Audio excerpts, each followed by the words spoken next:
열쇠는 자원함, 그렇게 제목을 잡았습니다. 자원함이 열쇠예요. 자원함이 있으면 구원은 은혜로 그냥 받는 거예요. 그냥 누구든지 주의 이름만 부르면 구원은 받는 거예요. 근데 이 자원함이 없으면 내 몸을 불사르게 내어줘도 내가 구원을 이룰 수는 없어요. 이 자원함이 열리게 하려고 사실은 주님은 우리를 십자가로 인도하고 계세요. 이 자원함은 막연한 생각을 얘기하는 것 아니에요. 그렇게 참 좋아 보이는데 그렇게 됐으면 좋겠다, 그런 게 아니고 존재의 목마름이에요. 자나 깨나 무엇을 해도 그것이 이제는 계속 내 생각과 말과 행동 모든 것에 영향을 미치기 시작하는, 그것을 자원함이라고 해요. 오늘 본문은 제목을 이긴 자들 그렇게 잡았는데 봄의 사람들이에요. 우리가 이미 보았지만 마태복음은 예수님의 이제 예루살렘 사역을 성전을 심판하셨다, 그 한 가지. 그래서 이 종교 권위자들이 무슨 권위로 네가 그런 것을 했느냐, 여기에 대한 예수님의 답변이죠. 그래서 예수님이 두 번에 걸쳐서 내가 성전의 주인이다, 메시아다 하는 답변을 하신 거예요. 첫 번째는 버려진 모퉁이의 머릿돌이 나다, 버리면 안 돼, 그래서 뉘우쳐 돌이켜야 돼. 이게 두 아들의 비유와 포도원 농부의 비유고요. 두 번째에서는 말씀 전체는 하나님을 사랑하고 이웃을 사랑하라야. 그런데 하나님 사랑하라는 신경 쓰지 마. 우리가 하나님을 어떻게 사랑하겠어요? 이웃을 사랑해. 이게 하나님의 가슴이야. 그래서 내가 새 계명을 준다. 서로 사랑이다. 그것을 이룬 삶이 나의 삶이다. 그러므로 너희는 사람의 일만 보지 말고 하나님의 일을 보아야 돼. 너희는 황제의 흉상과 황제의 새긴글이 새겨진 100불짜리로 살잖아. 그것도 좋아하지.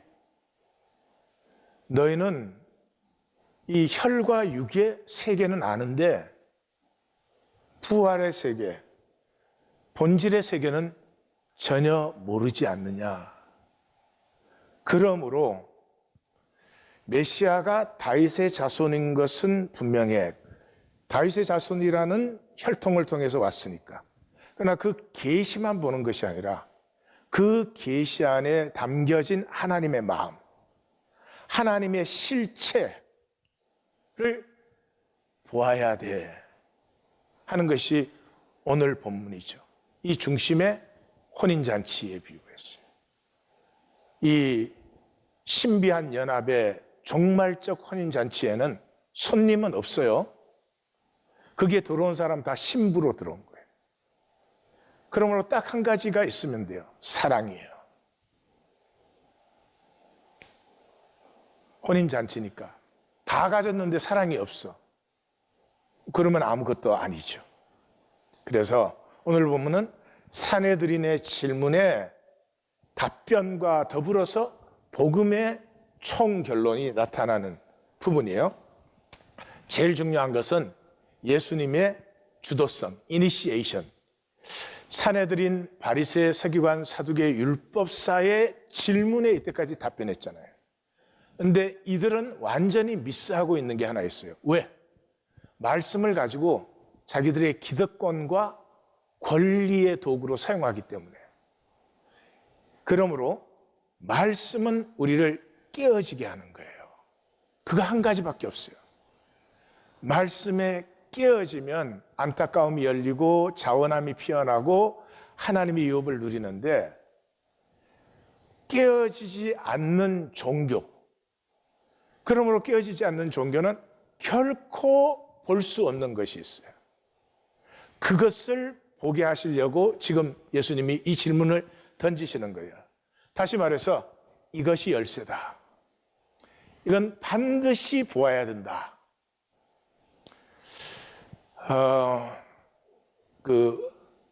마태복음에만 내가 하나님의 일을 생각하지 않고 사람의 일을 생각한다 이렇게 나오죠. 그러니까 내가 다윗의 자손이라고 하는 것을 사람의 일뿐만 아니라 그 속에 담긴 하나님의 일을 보아야 돼. 이 하나님의 마음, 하나님의 섭리, 하나님의 일을 보지 못하면 혈과 육으로 끝나요. 혈과 육으로 종교생활로 끝나는 거죠. 그래서 저는 오래된 질문이 풀렸습니다. 이 니고데모를 만났을 때 만나자마자 예수님이 하시는 말씀이 진실로 진실로 내게 이르노니 사람이 거듭나지 아니하면 하나님 나라를 볼 수 없다 이랬어요. 그래서 저는 제가 예수 영접하고 처음에 읽었을 때 하나님 나라는 들어가는 거잖아요. 물론 뒤에 가서 들어간다도 나와요. 근데 보는 게 뭐가 중요한가? 왜 봐야 되나? 뭐 어느 정도는 있었지만은 이 본문 묵상할 때 완전히 풀렸어요.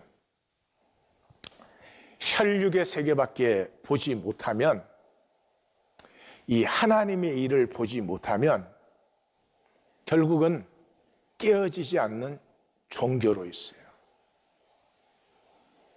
깨어지지 않는 사람은 뭐 하겠어요? 자기 정당화예요. 자기 정당화를 어떻게 해요? 다른 사람을 탓해서. 다른 사람을 탓한다는 말은 피해의식으로 사는 거예요. 내가 피해자라는 거예요. 이건 참 불행한 일이에요. 내가 피해자라고 의로운 것도 아니고 성스러운 것도 아니에요. 그냥 이 생각의 속임에 불과한 거죠. 그래서 이 본문에서는 종교의 본질을 폭로하신 거죠. 다윗의 자손이라는 것은 약속의 출발이죠. 아브라함과 다윗의 혈통을 통해서 메시아가 이 땅에 오시잖아요. 그런데 그렇게 약속이 출발된 것은 뭐예요? 온 세계를 구원하시기 위해서. 온 세계를 기독교화시키는 게 아니고 온 세계가 하나님의 형상, 하나님께서 창조하신 본 마음으로 살게끔 하는데 목적이 있는데, 이 완성은 놔두고 우리는 약속을 받은 민족이다, 이것만 절대화시키는 거죠. 이 대학교 입학을 해서 좋은 대학에, 근데 공부는 하나도 안 해. 나는 입학했다. 이게 한국의 대학 생활이에요. 예. 심심할 때는 데모하고. 예. 그래서 미국은 절대로 안 돼요. 예. 저는 미국 와서 첫 학기에 역사 코스 하나 택했는데 그 역사 코스에 required reading이 20권이에요. 그 다음에 추천 도서는 한 30권 돼요. 한 과목 공부하는데 한 학기 동안에 책 50권을 읽으라는 거는, 내가 볼 때 교수가 미친 게 분명해. 미국은 공부를 시키더라. 한국은 입학만 하면. 예. 예. 그래서 이 보지 못하는 종교는 혈육의 세상뿐이에요. 혈육의 세상의 중심은 두려움이죠. 혈육은 살아나야 되잖아요. 내 죽으면 아무것도 없잖아요. 내가 죽으면 모든 게 끝나는 거잖아요. 그러니까 이 생존의 두려움 때문에 유대 제국이 돼야 돼. 내가 힘이 있어야 돼. 이거 유대인만의 삶이, 우리의 삶이에요. 혈육의 삶은 이 땅에서 하여튼 내가 힘을 더 가져야 되고 많이 가져야 돼. 힘이 없으면 안 되니까. 그게 뭐 혈과 육의 세계에 당연한 것인데, 비극은 이것이에요. 두려운 사람은 깨어질 수가 없어요. 회개가 불가능해요. 아이가 잘못했을 때 아이를 위로해주고 이렇게 스스로 자기가 한 것을 잘 성찰할 수 있도록 도와주면 아이가 내가 이런 것을 이렇게 잘못한 것이구나. 앞으로는 이렇게 해야지. 이렇게 되는데 아이가 잘못했다고 붙들고 표준어로 표현해서 조져. 그러면 애는 그게 두려워서 무조건 잘못했다고 빌죠. 그러나 뭐를 잘못했는지도 알 수가 없고 뭐를 어떻게 새롭게 해야 되는지도 알 수 없고 어떻게 돼요? 오직 자기 변명과 정당화, 자기 지키는데 사로잡히게 되죠. 그걸 어떻게 해요? 내 중심으로 진실을 왜곡시키는 거죠. 얼마 전에 나는 엠스카펙의 거짓의 사람들이 그런 것이죠. 그래서 하나님의 부르심을 이 유대인들은 기득권과 권리로 확보하려고 했죠. 그러면 우리가 특별하고 힘이 있는 사람이 되니까. 지금 기독교는 하나님의 구원의 약속을, 하나님이 나를 구원시키신 것은 뭐예요? 온 세상에 하나님 나라를 세우시기 위해서, 하나님의 사랑과 복음의 증거가 되게 하기 위해서. 근데 그건 전혀 생각하지 않고 천국 보장권, 구원의 확신, 나는 분명. 그래서 전도하는 질문이 그거죠. 당신이 오늘 죽으면 어디서 깨어날 것입니까? 장의사에서 깨어나지. 그걸 질문이라고 해. 그러니까 이렇게 되면은 안타까움이 불가능해져요. 안타까워야 되는데 우리는 다 혈육으로 살잖아요. 안타까워야 돼요. 내 삶이 내게 안타깝고 내 존재가 내게 안타까워야 되잖아요. 이것이 정말 내가 되고 싶었던 모습이에요. 이게 정말 내가 살고 싶은 삶이에요. 그래서 45절에 다윗이 그리스도를 주라 칭하였은즉 어찌 그의 자손이 되겠느냐. 이 혈육의 세계만 보는, 혈육에 임한 계시만 보는, 그 계시에 담긴 하나님의 뜻은 상관하지 않고 이 평면성, 마태는 16장에서 내가 하나님의 일은 생각하지 않고 사람의 일만 생각한다 할 때 그 계시, 나타난 계시의 사람의 해석, 그건 붙들어지고 있으면서 그 안에 들어있는 하나님의 일은 전혀 보지 못하는 것을 마태가 말씀하고 있었구나. 이걸 지금 이 본문에 와서 이제 보게 되죠. 다윗의 자손이라는 칭호는 예수님도 안 썼고 제자들도 안 썼죠. 왜냐 그러면 이미 종교화되어 버렸으니까. 다윗의 자손 그러면 유대 제국을 일으킬 사람 이렇게만 받으니까. 그래서 인자라는 말을 썼어요. 인자라는 말 속에는 예수님께서 하나님의 아들로 사실 뿐만 아니라 하나님의 자녀로 사실 뿐만 아니라 우리 모두가 하나님의 형상을 받은 하나님의 마음의 존재다 하는 것을 선포하시는 것이죠. 그래서 복음서의 강조는 전부 하나님의 아들이에요. 다윗의 아들이 아니고. 마가복음도 시작이 하나님의 아들 예수 그리스도의 복음의 시작이라고 했잖아요. 누가복음은 로마인들에게 로마 문화에 써졌기 때문에 하나님의 아들이라는 말을 주의해서 뺐어요. 왜냐하면 하나님의 아들은 황제예요. 그러므로 섣불리 적었다가는 큰일 나는 거죠.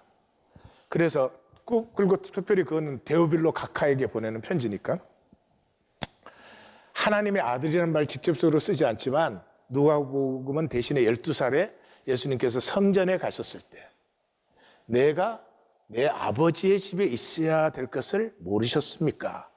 그래서 하나님과 자기의 관계가 아버지와 아들의 관계임을 누가복음도 분명히 보여주고 있어요. 그런데 이것을 가장 중심적으로 강조하는 게 마태복음이에요. 다시 말해서 다윗의 아들, son of David은 인간에게 나타난, 혈육세계에 나타난 계시예요. 근데 그 계시 속에 담겨진 실체는 하나님의 아들이에요. 성부, 성자, 성령, 하나님과 하나됨으로 하나님의 일을 이 땅에 나타내시기 위해서 오신 그 하나님의 마음, 하나님의 섭리를 중심적으로 강조하는 게 마태복음이에요. 그래서 이는 내 사랑하는 아들이여 기뻐하는 자라. 그리고 이 갈릴리 사역에서 다른 복음서에는 없는 표현이 나오죠. 내 아버지께서 모든 것을 내게 주셨으니 아버지 외에는 아들을 아는 자가 없고 아들과 또 아들의 소원대로 계시를 받은 자 외에는 아버지를 아는 자가 없다. 다 계시 받았다고 종교인들이라고 하는데 이 아버지와 아들의 관계를 알지 못하면은 이 계시로 나타난 혈육은 알지만 하나님 아버지의 가슴은 알지 못한다. 그래서 여기 아버지가 3번, 아들이 3번 나와요. 변화산상에서도 내 사랑하는 아들이여 내 기뻐하는 자니 너희는 저의 말을 들으라. 그러면서 그래서 고백이 마태복음만 특별하게 나오죠. 시몬 베드로가 대답하여 이르되 주는 그리스도시요. 다른 복음서는 여기서 끝나죠. 그죠? 마가복음은 그리스도시요. 누가복음은 하나님의 그리스도시요. 그렇게 끝나요. 근데 마태만 살아계신 하나님의 아들이에요. 다시 말해서 지금 우리가 받은 이 계시 속에는 지금 살아서 역사하시는 하나님의 뜻과 가슴이 나타나고 있는 거예요. 그걸 본 고백이 하나님의 아들이에요. 그래서 17절에 바요나 시몬아 내가 복이 있도다. 이를 알게 하신 이는 혈육이 아니요 하늘에 계신 내 아버지다 하는 이 강조점. 그러니까 마태복음은 고백보다 혈육이 아니다 하는 것이에요. 그래서 제일 마지막에 가서 그 백부장의 고백이 이 하루에도 십자가형을 몇십 건을 집행할 때도 있는 사람 아니에요? 수많은 그 죽음을 보았죠. 근데 예수님의 죽음을 보고 나서 뭐라 그랬습니까? 이는 진실로 하나님의 아들이었도다. 이게 그냥 스쳐가면 안 되는 굉장히 중요한 포인트예요. 왜냐 그러면 아직 부활이 일어나지 않았잖아요. 십자가의 죽음도 지금 끝난 건 아니죠. 그러니까 이 하나님의 아들이었다 하는 고백은 예수님의 삶에 대한 고백이에요. 삶에 대한 고백. 그 예수님의 삶이 무슨 삶이었기에 아버지와 아들의 관계를 사신 삶이었느냐? 그것은 아버지의 뜻에 자신을 온전히 내어드린 희생된 삶이었다는 거죠. 그래서 빌립보서 2장에 가면은 그는 근본 하나님의 본체 형상이시나 하나님과 동등됨을 취할 것으로 여기지 아니하시고 오히려 자기를 비워 종의 형체를 가지고 사람과 같이 되었다. 아버지의 그 삼일체의 아들로 이 땅에 오셨지만 그 아버지의 뜻을 따라서 자기를 다 내려놓으셨어요. 그래서 이 예수님께서 다윗의 자손이라는 이 본문을 꺼낸 것은 뭐예요? 너희는 다윗도 못 보고 있어. 다윗의 자손이다. 뭐 우리는 다윗의 이 나라가 세워질 것을 기다리. 근데 다윗을 못 보고 있어. 일단 혈육밖에 못 봐요. 다윗의 혈육은 뭐였어요? 땅을 정복한 거였어요. 그 약속의 땅을 처음이자 마지막으로 다 정복한 거죠. 그 땅을 정복한 것은 혈육의 생존이죠. 근데 하나님이 다윗에게 보신 것은 땅을 정복했다가 아니라 뭐였어요? 어린아이 같이 자기를 다 내려놓았다는 것이죠. 그래서 사무엘하 제일 마지막에 그 다윗이 인구 계수를 해요. 딱 한 번. 그것도 죽기 전에. 그 당시에 왕들은 매년 인구 조사를 합니다. 인구가 자기의 힘이고 국가의 뭐 모든 것이고 그렇죠. 근데 하나님께서 인구 계수를 못하게 하셨기 때문에 다윗은 한 번도 안 했어요. 그 땅을 다 정복하고도 한 번도 안 했어요. 그럼 자기가 이제 죽음의 순간에는 내가 이 정복한 땅이 도대체 얼마고 무엇인가 한 번은 알고 싶지 않겠어요? 내가 하나님은 내가 한번 해보라 그러겠어요. 그래서 인구계수를 했어요. 나 같으면 이해된다. 그래. 뭐 이제 죽는 마당에 한 번 했으니까 그걸로 끝나자 이랬을 것 같은데 하나님은 아니에요. 너 벌을 받되 자연의 손에 벌을 받겠니? 인간의 손에 벌을 받겠니? 나의 손에 벌을 받겠니? 다윗은 두말할 것도 없이 내가 하나님의 손에. 그래서 온역으로 치시죠. 그 백성들이 죽어가는 모습을 보고 다윗이 백성을 치는 천사를 보고 곧 여호와께 아뢰어 이르되 나는 범죄하였고 악을 행하였거니와. 일단 우리는 여기가 안 되는 걸 아셔야 돼요. 우리는 잘못했으면 변명부터 생각합니다. 내 정당화부터 생각하지 내가 악을 행했습니다. 범죄하였습니다. 이게 우리에게 없는 것을 보셔야 돼요.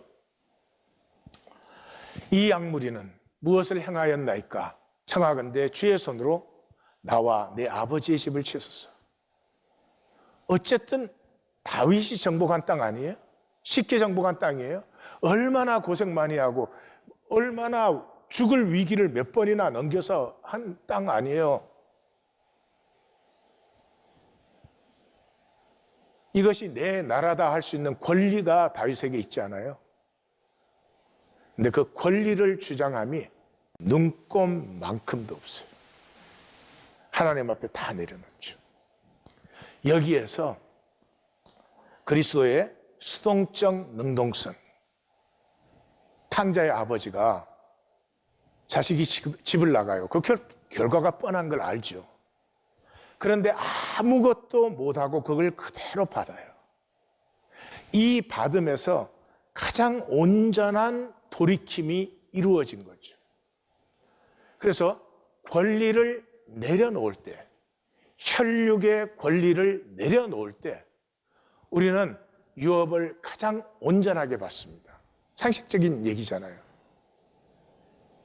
남편이 남편으로서의 권리를 내려놓을 때 아내도 마찬가지, 부모도 마찬가지. 그때 그 유업을 온전히 받는 것이지 혈육의 권리를 주장해가지고는 안 되죠. 근데 이 혈육 세계는 권리 주장밖에 없잖아요. 저는 유색인종의 인권에 대해서 소중하게 생각하는 사람이에요. 그런데 권리라는 것을 주장해서 받는 건 권리가 아니에요. 남편이 막 권리를 주장해가지고 아내가 할 수 없이 그 권리를 인정해줘.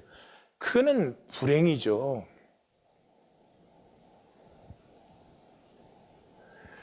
너가 나를 어떻게 대하는 것을 그대로 받아줄 수 있을 때. 왜? 너가 나를 대하는 것이 나를 규정하지 않아. 나는 나를 알아. 너가 아직도 미성숙해서 나를 그렇게 대접한다고 하면은 그 미성숙한 너에게 내가 성숙하라고 요구하지도 않겠고 그 잘못된 것이라고 정지하지도 않겠지만 너가 나를 주장한다는 착각은 하지 마. 이 자유의 선언이 훨씬 더 권리를 확실하게 세웁니다. 그래서 우리의 메시아는 누구예요? 주께서, 여호와께서 내 주께 메시아에게 내가 내 원수를 내 발 아래에 둘 때까지 내 우편에 앉아 있으라. 이거 쉬운 말이 아니에요. 내가 아버지의 뜻을 따라 나를 온전히 드렸어요. 그럼 이게 승리인 걸 알아요. 승리인 걸 알죠. 그럼 내가 승리를 행했으면 이제 승리의 결과를 주세요. 내가 분명히 승리를 행했는데 그 승리를 이루어서 내가 누리게 하는 건 하나님 마음대로 하나님의 시간에. 우리의 대부분의 기도가 폐해지는 게 바로 거기에 있어요. 기도했으면 예수의 이름으로 기도했으면 이제 하나님 손에 맡겨진 거예요. 그러면 하나님의 시간에 그걸 이루신다는 걸 믿고 그냥 편안히 있으면 되는데 우리는 우편에 가만히 안 있어. 일어나서 찌르느라고 옆구리. 그래서 분명히 예수 이름으로 기도했는데 응답이 안 되면 누가 왜 아직 응답 못 받았냐 물으면 우편에 앉았느니라. 이러면 되는 거예요. 예?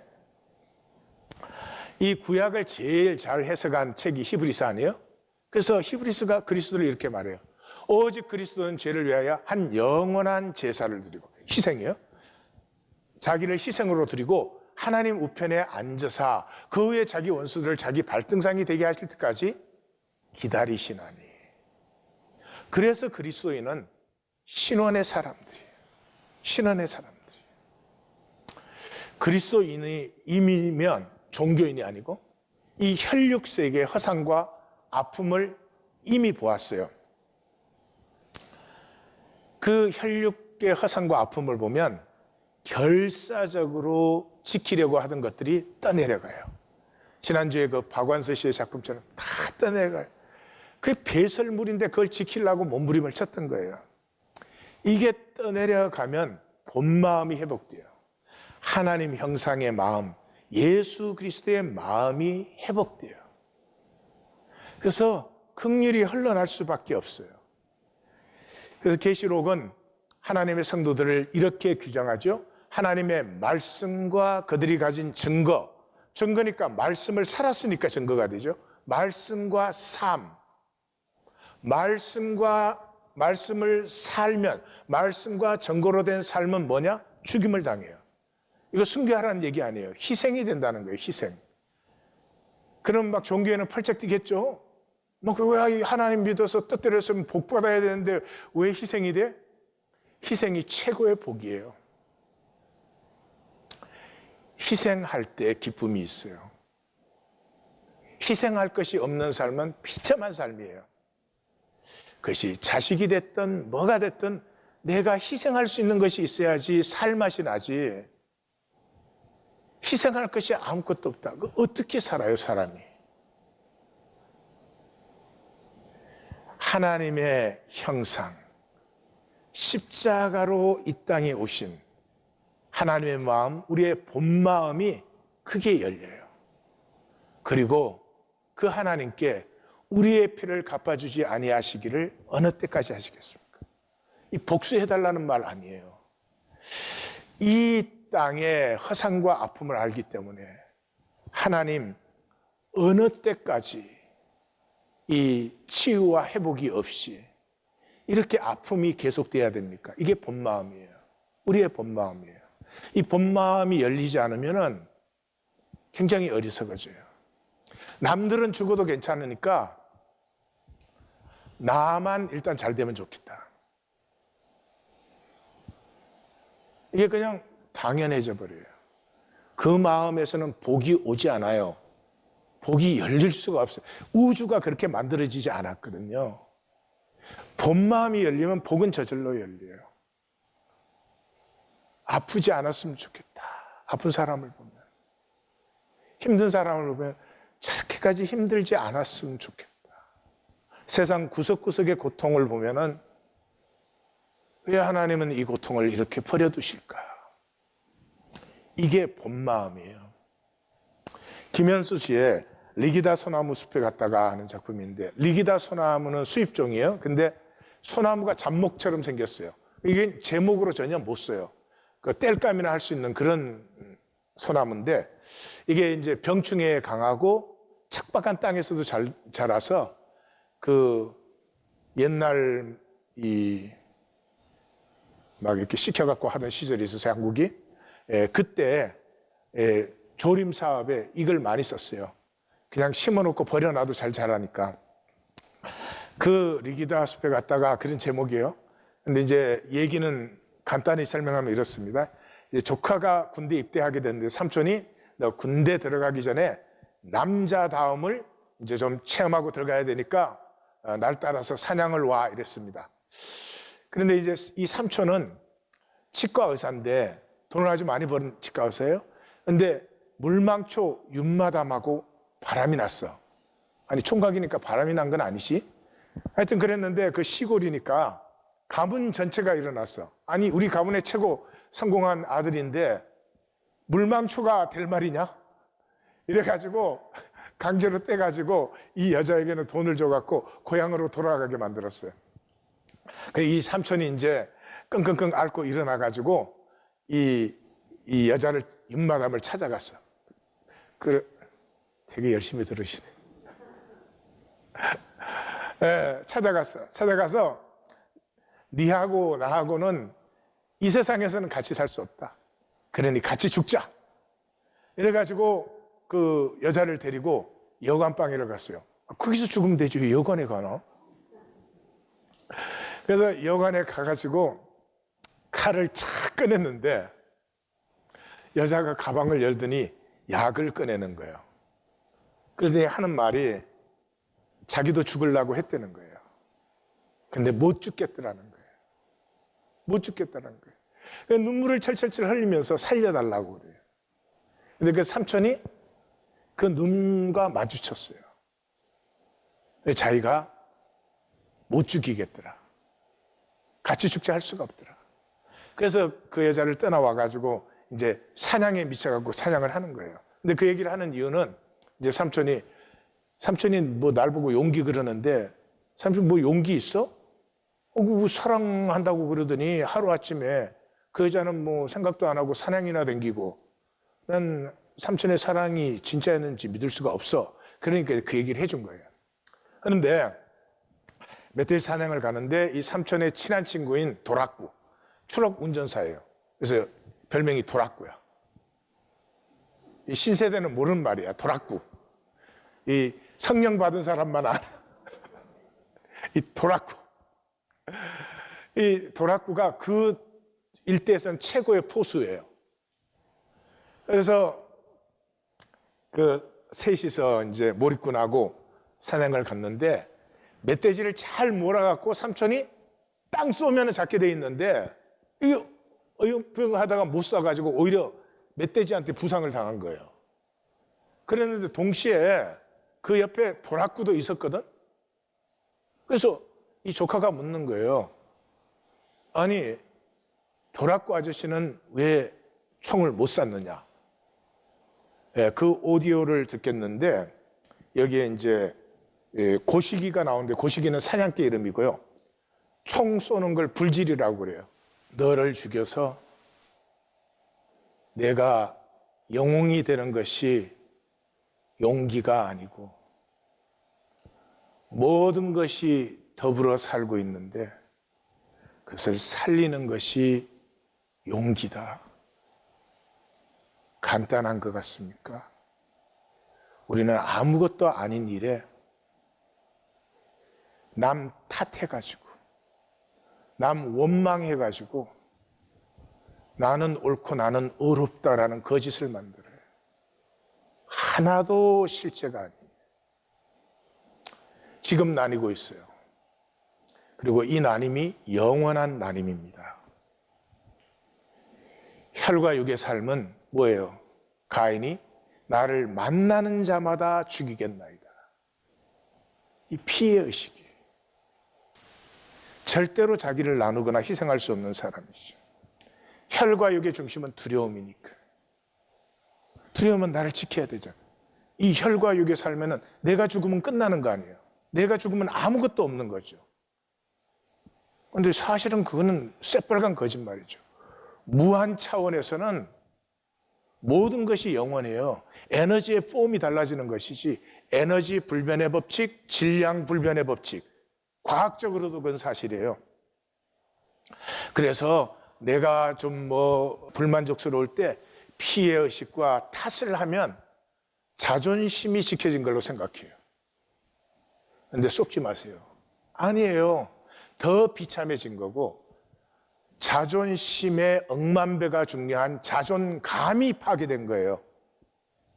너 때문에 내가 이렇게 피해자가 되었다면 나는 무기력하잖아.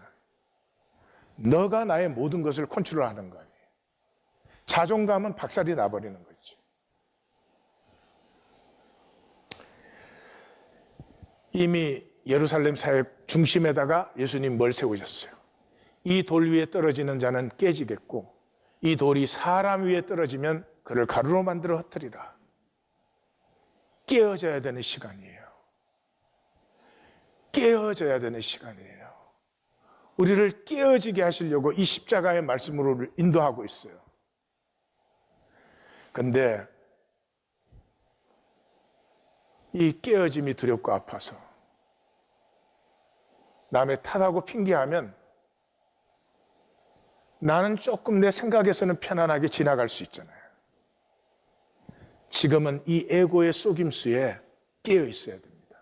저는 훈련 사역을 했기 때문에 정확하게 이제는 마귀의 수법을 알아요. 성도님들이 깨어 있어야 됩니다. 나를 긍휼히 여기소서, 나는 죄인으로서이다 하는 이 고백이 열려야 되는 시간에 남 탓하고 끝나면 절대로 안 돼요. 제 사역은 훈련 사역이기 때문에 제가 무슨 십자가를 져야 되는지 잘 알아요. 아무리 말을 해도 따라오지 않아. 따라오지 않다가 어느 순간에 자기가 뒤떨어진 것 같은 느낌이 들면은 훈련이 잘못됐다는 거야. 뭐 하여튼 따라오는 사람만 데리고 훈련한다 뭐 이래. 아니 무엇을 막은 적도 없고 들어오지 말라고 한 적도 없는데 자기가 안 하고는 그렇게 말해요. 그게 혈과 육에 당연한 거예요. 그러나 그것은 나를 의롭게도 못해요, 성스럽게도 못해요. 이 훈련 사역은 이걸 항상 당해야 되니까 저는 그런 생각도 많이 들어요. 나를 원망해서 구원이 된다면 참 좋겠다. 그럼 내가 뭐 그냥 배가 터지도록 원망을 듣고 우리 성도들이 구원되면 내가 주님 앞에 설 때는 뭐 주님이 뭘 보겠어요 저한테서. 내가 너에게 맡긴 심령을 너는 어떻게 인도하였느냐 그거 보시겠죠. 우리 모두 평생 에고로 살았잖아요. 이 평생 산 에고를 내가 처리 못해요. 내가 이걸 어떻게 처리해요? 내 평생에 내 본마음을 짓눌렀잖아요. 이게 영원이 돼요.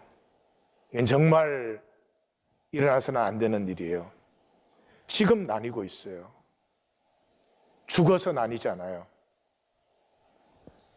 혈과 육은 다 피하고 유리해요. 뭐만 빼고? 자기가 잘하는 것만 빼고. 자기가 잘하지 않는 것, 남에게 떨어질 것 같으면 팍 비틀어버려요. 우리의 오래된 병이에요. 잘해야 되는 거 아니에요. 내 자신으로.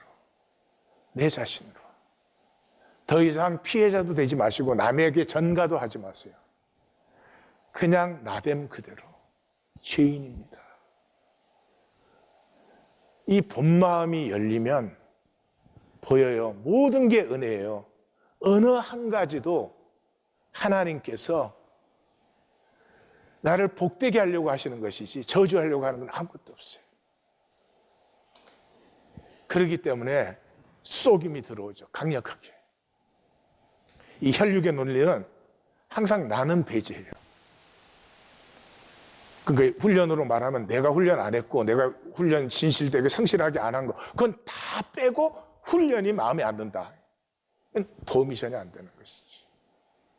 그게 항상 나오는 게 뭐예요? 작은 자. 안 따라오고 안 하는 사람이 작은 자라는 거예요. 아니요. 작은 자는 이런 거예요. 아버지와 아들이 서로 싸우는데 그 말리는 엄마의 마음. 아버지에게도 아무것도 못해. 아들에게도 아무것도 못해. 그게 작은 자예요. 내 마음에 들게 할 때까지 나는 아무것도 안 해. 이건 에고가 우주보다 큰 거예요. 예.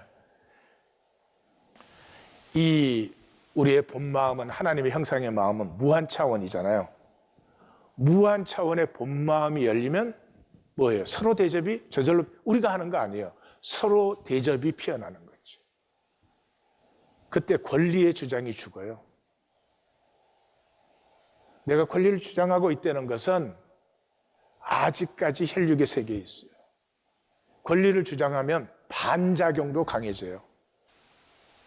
본 마음이 열리면 서로 대접해줘. 나를 정당하게 대접 못하는 그 마음의 아픔도 같이 느껴져요.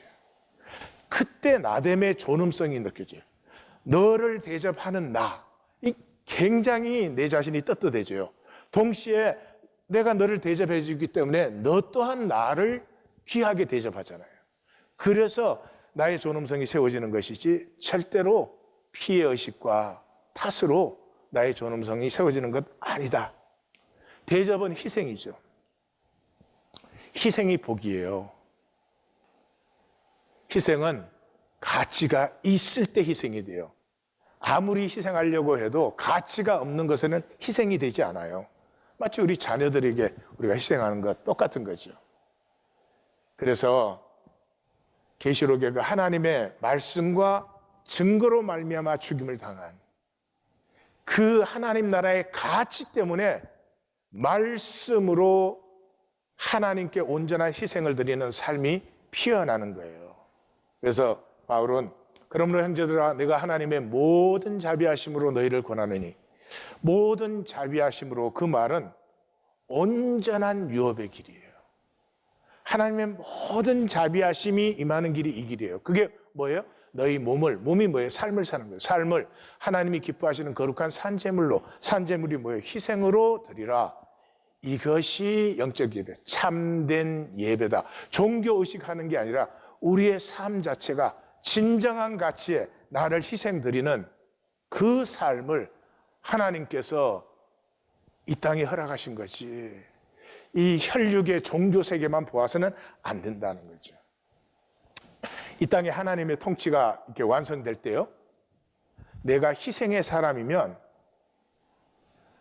그냥 통치가 완성되었을 때 천국을 그냥 누려요. 내가 희생의 사람이면. 왜냐 그러면 이 하나님의 무한 세계가 다 신비해요. 다 신비해요.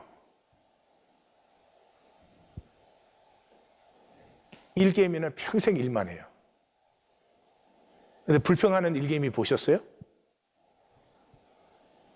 왜 그런지 아세요? 몰라요. 사랑이에요. 우주는 하나님의 그 영원하신 신성과 능력으로 되어 있기 때문에 사랑이에요. 근데 우리는 그 사랑을 못 봐요. 하나님의 통치가 완성되었을 때 신비는 뭘로 누려요? 희생으로만 누려요. 나를 나눔이 없는 곳에 무슨 신비가 나에게 주어져요? 끝까지 에고로 있은 사람은 하나님 통치가 임했을 때 이 모든 것이 뭐가 돼요? 지옥이 되죠. 이제 모두 일어나 걷는 시간이 됐어요. 이게 복음 아닙니까? 이때까지 훈련 잘 받았냐 못 받았냐 그 무슨 상관이 있어요? 그 모든 것은 이 시간에 일어나 걷게 하려고 한 거죠. 각자의 마음속에 하나님이 갈등하게 하셨을 것이고 안타까움이 있을 것이고 이제는 자원함이 열려야 돼요. 그 자원함은 누구든지 자기 자리에서 자기 모습으로 해요. 3살짜리는 3살짜리로 일어나 걸으면 되는 거예요. 근데 에고는 절대로 안 그래요. 일어나 걸어 그럼 내가 제일 잘 걸어야 돼. 내 자리를 잘 점검하시고 기도하셔야 돼요. 나는 이제 일어나 걸을 준비가 돼. 이제 희생을 나눌 수 있는 자리인가? 아니면 내가 쌍만 봐도 할 수 있을 것 같은데 그 사람 예배를 사랑의 예배를 세우세요. 아 나는 좀 잘하는 모습을 보면 나도 힘이 생기겠다. 그 사람 말씀 만나기로 하세요. 나는 열매를 보면 그때서 나는 움직일 것이다. 그 사람은 토요 새벽 예배를 예배로 만드세요. 이 모든 과정에서 한 가지 필수가 있어요. 나눔이에요. 듣고 생각한 것은 생각으로 끝나요. 들은 것을 내가 고백할 때 실제화가 출발이 되는 거죠. 깨어 있으셔야 됩니다. 이제는 희생의 시간이에요. 혈과 육의 사람은 희생 걸으면 큰일 난 줄 압니다. 아니에요. 아버지를 아는 사람은 희생이라고 하는 것이 기쁨이에요. 왜냐하면 가치가 없는 곳에는 우리는 절대로 희생할 수가 없어요. 희생을 드릴 수 있는 것이 나타났을 때가 우리의 진정한 기쁨을 누릴 때예요. 그래서 영성의 본질은 기쁨입니다. 성경을 보시면 부하를 만났을 때 큰 기쁨, 너무 기뻐하더라 있었고 부하를 찾았을 때도 기뻐하며 소유를 다 팔았어요. 주님도 주인의 즐거움에 참여하라 하셨고 또 내 기쁨이 너희의 기쁨이 되기를 원하신다. 그리스도의 사람들은 고난과 아픔 속에서도 생명의 기쁨이 있어요. 예, 우리는 조건과 상황이 편안해서 뭐 복받았다 이런 사람들이 아니에요. 생명의 도전이 클수록 내 생명이 장성해지는 이 기쁨을 누리는 사람들이에요. 좋은 영성의 점검은 나는 기쁜가예요. 나는 기쁜가예요. 기쁨이 없으세요? 희생의 대상을 찾으세요. 뭐가 돼도 좋으니까 내가 희생을 나누고 싶은 무언가를 찾으세요. 주위 사람들에게 기쁨이 되는가? 이것이요, 제가 지금 증거한 것이 전부가 혈과 육의 사람은 이 세계가 안 보여요.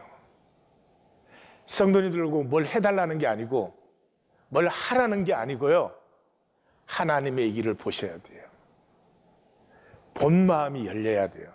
그러면은 삶의 방식이 그냥 저절로 달라져 버려요. 그리고 그 시간에 하나님은 우리를 여기 인도해 놓으신 거예요. 한 분도 빠짐없이. 예. 떡과잠 방에 성도들에게 별로 기대 안 걸어요. 문의만이 많아. 체면 때문에 사인업했고 또 눈치 때문에 뭔가 저기 끼어야 이 교회에서는 뭐 노릇할 것 같아서. 제가 예배 때 은혜 받는 성도님들이 있어요. 여기서 예배를 인도하는 사람은 알아요. 저분이 예배를 드리는지 안 드리는지. 저에게 감동이 되고 용기가 되는 성도님들이 몇 분 계세요. 전부 말씀방 성도님들이에요. 그 중에는 매주 못 드리는 분도 있어요. It doesn't matter. 성도님들이 지금 어떤 자리에 있느냐, 그건 아무런 의미가 없어요. 지금 우리가 있는 자리는 이제는 일어나 걷는, 3살짜리면 3살짜리로, 예? 30살짜리면 나는 뭐 30살짜리가 돼야 되는데 이따우 그 혈육의 거짓은 벗어버리고, 우리 성도님들, 우리 모두 일어나서 함께 일어나 걷습니다. 함께 일어나 걷습니다. 이제는 서로 대접, 서로 사랑 하면 되는 거예요. 무슨 뭐가 있어요? 실력이 필요했어요? 뭐가 있어요? 우리 하나님 교회 이 일이 이루어지이다. 아버지의 뜻이 이루어지이다.